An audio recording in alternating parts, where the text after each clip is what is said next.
নমস্কাৰ আপোনালোকক পুনৰবাৰ ডিজিটেল ষ্টাডি চেনেলৰ অন্য এটা ভিডিঅ'লৈ আপোনালোকক স্বাগতম জনাইছোঁ। আজিৰ এই ভিডিঅ'টিত আপোনালোকৰ মাজলৈ কেইটামান সাধাৰণ জ্ঞানৰ অতি গুৰুত্বপূৰ্ণ কুৱেশ্যন আনচাৰ লৈ আহিছোঁ। আজিৰ ভিডিঅ'টিৰ প্ৰথমটি কুৱেশ্যন হৈছে প্ৰায় সকলোবোৰ ছবিৰ বাবে ৰাষ্ট্ৰীয় বঁটা লাভ কৰা একমাত্ৰ অসমীয়া চলচ্চিত্ৰ নিৰ্মাতা কোন? প্ৰায় সকলোবোৰ ছবিৰ বাবে ৰাষ্ট্ৰীয় বঁটা লাভ কৰা একমাত্ৰ অসমীয়া চলচ্চিত্ৰ নিৰ্মাতাজন কোন?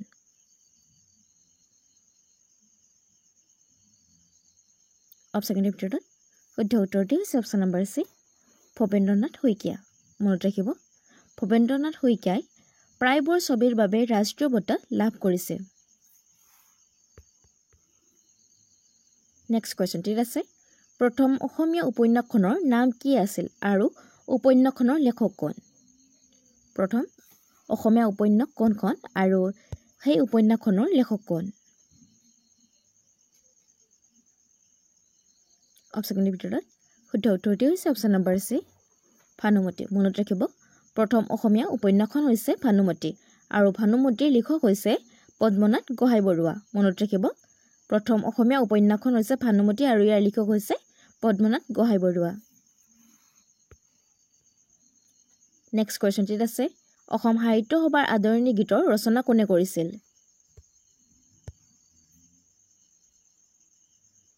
অপশ্যনৰ ভিতৰত শুদ্ধ উত্তৰটি হৈছে অপশ্যন নম্বৰ এ, মিত্ৰদেৱ মহন্ত। মনত ৰাখিব, অসম সাহিত্য সভাৰ আদৰণিৰ বাবে যিটো গীত আছে এই গীতটি মিত্ৰদেৱ মহন্ত ৰচনা কৰিছে। ইয়াৰ লগতে আপোনালোকে মনত ৰাখিব, অসম সাহিত্য সভাৰ আদৰণি গীতটো হৈছে চিৰ চেনেহী মোৰ ভাষা জননী। মনত ৰাখিব, এই গীতটো মিত্ৰদেৱ মহন্তই ৰচনা কৰিছে। নেক্সট কুৱেশ্যনটিত আছে উমানন্দ মন্দিৰ কোনজন আহোম স্বৰ্গদেৱে নিৰ্মাণ কৰিছিল? উমানন্দ মন্দিৰ কোনজন আহোম স্বৰ্গদেৱে নিৰ্মাণ কৰিছিল?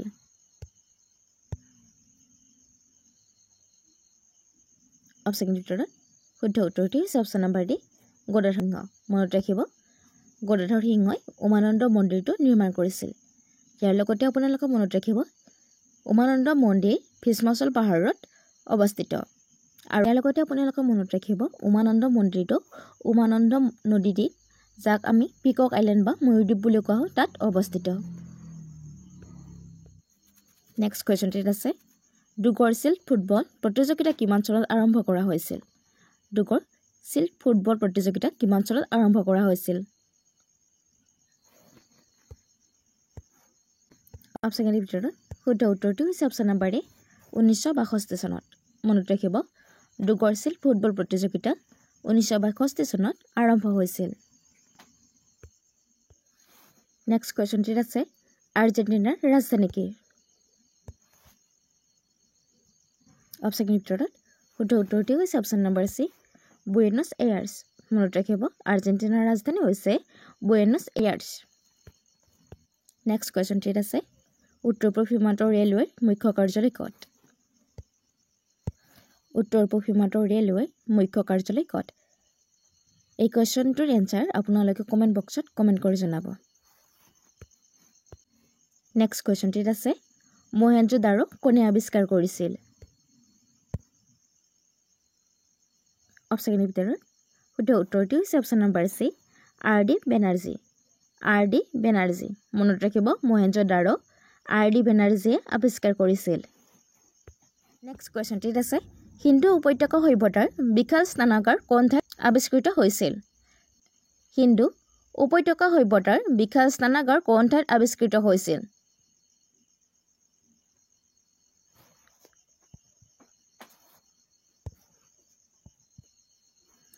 অপশ্যনৰ ভিতৰত শুদ্ধ উত্তৰটি হৈছে অপশ্যন নম্বৰ চি, মহেঞ্জো-দাৰো। মনত ৰাখিব, সিন্ধু উপত্যকা সভ্যতাৰ বিশাল স্নানাগাৰ মহেঞ্জো-দাৰোত আৱিষ্কৃত হৈছিল। নেক্সট কুৱেশ্যনটিত আছে ব্ৰঞ্জ নৰ্তকী আৰু দাঢ়ি থকা বুঢ়াৰ বাবে বিখ্যাত মূৰ্তি কোন ঠাইত আৱিষ্কৃত হৈছিল? অপশ্যনৰ ভিতৰত শুদ্ধ উত্তৰটি হৈছে অপশ্যন নম্বৰ বি, মহেঞ্জো-দাৰোত। মনত ৰাখিব, ব্ৰঞ্জৰ নৰ্তকী আৰু দাঢ়ি থকা বুঢ়াৰ বাবে বিখ্যাত মূৰ্তিসমূহ মহেঞ্জো-দাৰোত আৱিষ্কৃত হৈছিল। নেক্সট কুৱেশ্যনটিত আছে বৈদিক যুগত কোনখন নদীক পুৰঞ্চীৰ নামেৰে জনা গৈছিল?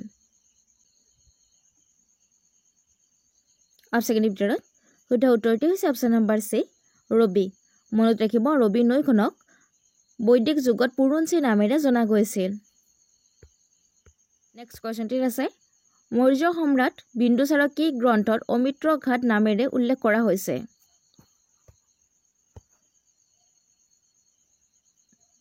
অপচনৰ ভিতৰত শুদ্ধ উত্তৰটি হৈছে অপচন নম্বৰ সি গ্ৰীক মনত ৰাখিব বিন্দুসাৰক গ্ৰীক গ্ৰন্থত অমিত্ৰ ঘাট নামেৰে উল্লেখ কৰা হৈছে নেক্সট কোৱেশ্চনটিত আছে পৃথিৱীৰ ইতিহাসৰ একমাত্ৰ ৰজাজন কোন যিয়ে যুদ্ধত জয় হৈও বিজয় ত্যাগ কৰিছিল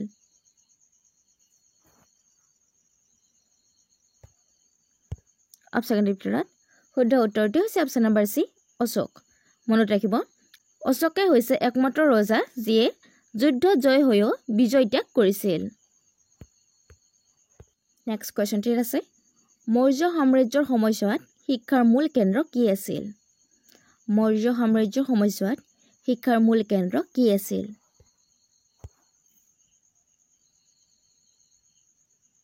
অপচনৰ ভিতৰত শুদ্ধ উত্তৰটি হৈছে অপচন নম্বৰ সি তক্ষশিলা মনত ৰাখিব মৌৰ্য সাম্ৰাজ্যৰ সময়ছোৱাত শিক্ষাৰ মূল কেন্দ্ৰ আছিল তক্ষশিলা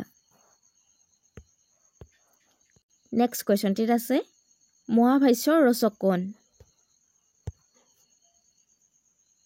অপচনৰ ভিতৰত শুদ্ধ উত্তৰটি হৈছে অপচন নম্বৰ ডি পতঞ্জলি মনত ৰাখিব মহাভাষ্যৰ ৰচক হৈছে পতঞ্জলি নেক্সট কোৱেশ্চনটিত আছে পতঞ্জলি কাৰ দৰবাৰৰ ৰাজকবি আছিল পতঞ্জলি কাৰ দৰবাৰৰ ৰাজকবি আছিল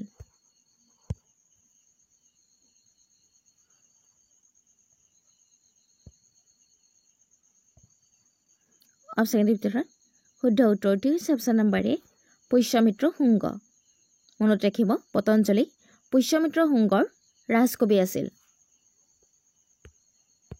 নেক্সট কোৱেশ্চনটিত আছে শুংগ বংশৰ প্ৰতিষ্ঠাপক কোন আছিল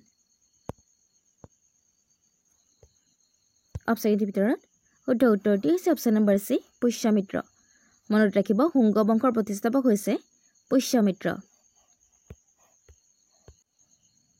নেক্সট কোৱেশ্চনটিত আছে মৌৰ্য বংশৰ শেষৰজন ৰজা কোন অপচনৰ ভিতৰত শুদ্ধ উত্তৰটি হৈছে অপচন নম্বৰ সি বৃহদ্ৰাট মনত ৰাখিব মৌৰ্য বংশৰ শেষৰজন ৰজা হৈছে বৃহদ্ৰাট